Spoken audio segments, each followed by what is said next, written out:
बस आइपुग्यो।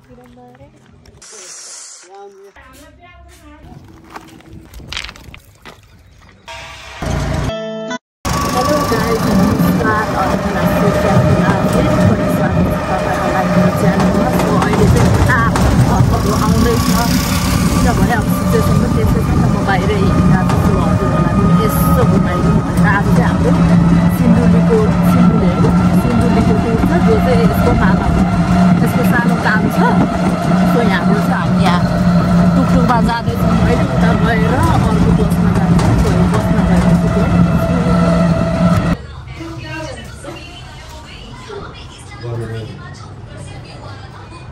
गाइस हामी चाहिँ बर्दी बस आइपुग्यो। अहिले चाहिँ खाजा खानलाई यहाँ बसिरहेछौँ। अब चाहिँ यहाँबाट सिन्धुली के अरे एड्रेसको नाम भन्दा सिन्धुली माइस्थान करकरे हो, त्यही हो।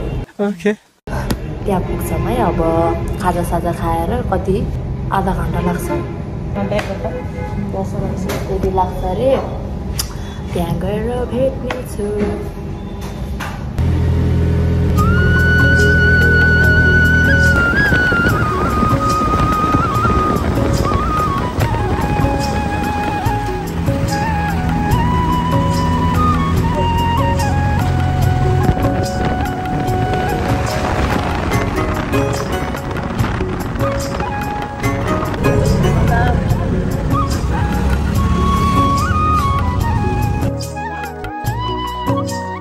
हामी सिन्धुलीको यो करकरे भन्ने ठाउँ रहेछ, त्यहाँ पनि आइपुग्यो। हामी चाहिँ यसो चटपटे खान जाँदैछौँ, बाटोमा हिँड्दैछौँ। यहाँ यो तल खोलामा चाहिँ माछा मार्ने अरे। अब यो चाहिँ पछि मार्न जानुपर्छ भनेर प्लान गर्दै हिँड्दैछौँ। अब चटपटे खाने ठाउँ चाहिँ यस्तोमा रहेछ।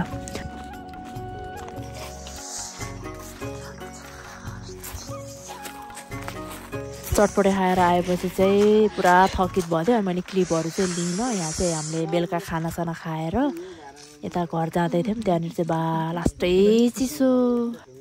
हामी चाहिँ सुत्न आयो। हाम्रो ओछ्यानमा हेर्नुहोस् त के बसिरहेको छ,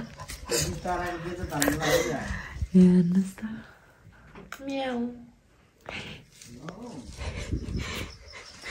गुड मर्निङ मेरो बिरालो। अब तपाईहरुलाई म सिन्धुलीको बिहानीको भ्यू देखाउँछु है त।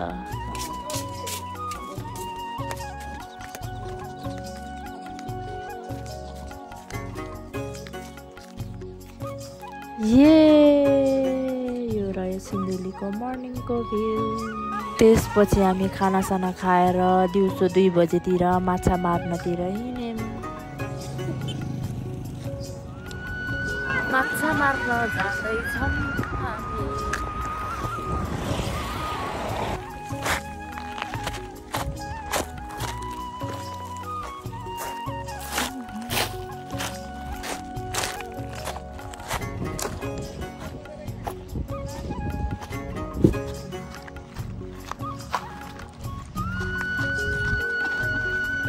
चाहिँ माछाको लागि विष खोज्दैछ अरे है।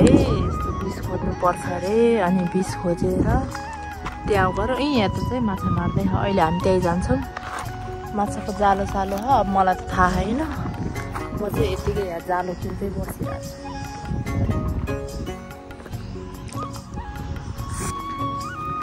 यही हो विष। यो पानीमा हालेपछि चाहिँ माछाहरू लट्ठिँदो रहेछ। अनि त्यसपछि चाहिँ माछा मार्न इजी हुन्छ अरे के।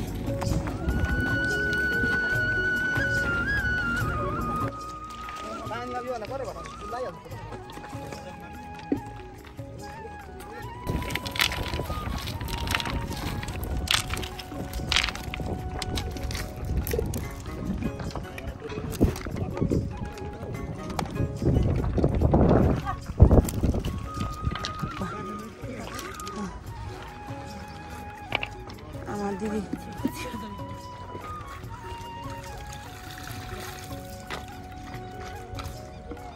माछा नि देखाइदिनु।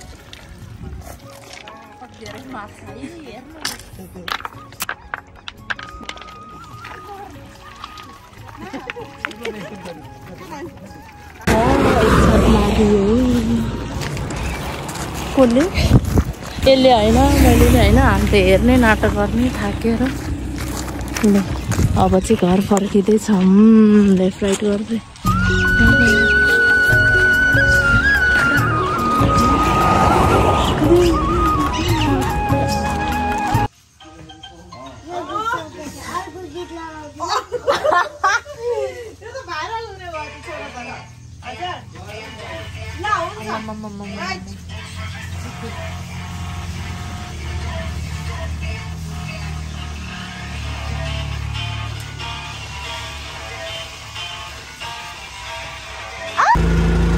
ल सिन्धुलीमा गएर माछा मारेर 2 दिनको बसाइपछि फेरि सरलाई फर्किँदैछौँ। सिन्धुलीमा 1 दिनमा काम सकाएर त्यही रात फर्किने भनेको भने जस्तो केही भएन 2 दिन बस्नु पर्यो हेर्नु 2 दिन चाहिँ जस्तो तसो म्यानेज भयो त छ हाम्रो सिन्धुलीको माछा गनाउँछ भनेर चाहिँ खुल्ला गरेर ल्याउँदैछौँ किनभने अब 1.5 घन्टा त लाग्छ नि त सो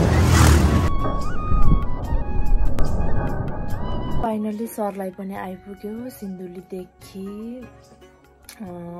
लगभग लाग्यो होला 2-3 घन्टा सो सिन्धुलीमा सानो काम थियो मतलब 1 दिनमै गएर फर्किने भन्ने कुरा थियो तर त्यहाँ काम नभएर हामी 2 दिन चाहिँ बस्नु पर्यो अनि 2 दिन बसेर